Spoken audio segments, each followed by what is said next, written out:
Heydər Əliyev gələndə buna dedilər ki, Nəriman Nərimanovun yubileyidir, 100 illiyidir. Qeyd eləmək lazımdır. Sənədləri götürəndə gördü ki, Nəriman Nərimanovun 100 illiyini bir dramaturgun 100 illiyi kimi qeyd eləmək lazımdır. Heydər Əliyev Moskvaya müraciət elədi.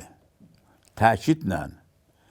Əvvəl aşağılara, sonra axırda Brejnevin özünə müraciət elədi və nail oldu ki, Politbüro Nərimanov haqqında xüsusi qərar qəbul elədi ki, Nəriman Nərimanovun dövlət xadimi kimi yubileyi keçirilsin. Bu çox böyük bir məsələdir, biləsiniz siz. Bəli, təbii ki. Və əslində Nəriman Nərimanovu Heydər Əliyev bərpa elədi, dövlət xadimi olaraq. Və abidəsi də quruldu. Abidəsinin qurulmağına da ermənilər etiraz edirdilər.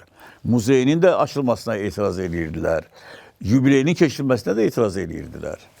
Ancaq o Heydər Əliyevin xidmətinə görə oldu, o baş verdi. Və mənə bir söz dedi.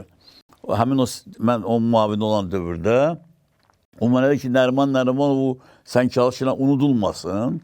Mən də sual verdim. Dedim, bəs siz niyə bu Nəriman Nərimanovu belə çox himayə eləyirsiniz? Tüm məsələlərdə, böyük məsələlərdə də, kiçik məsələlərdə.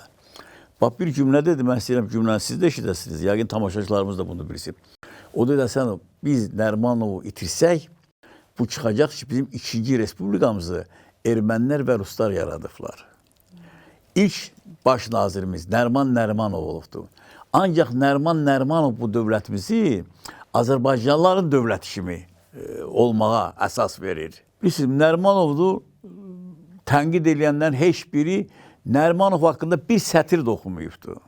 Ancaq tam məlumatı olmayan adamlar Nərimanovu tənqid edirlər. Nə ki Nərimanovu? Tariximizə də elədir münasibət.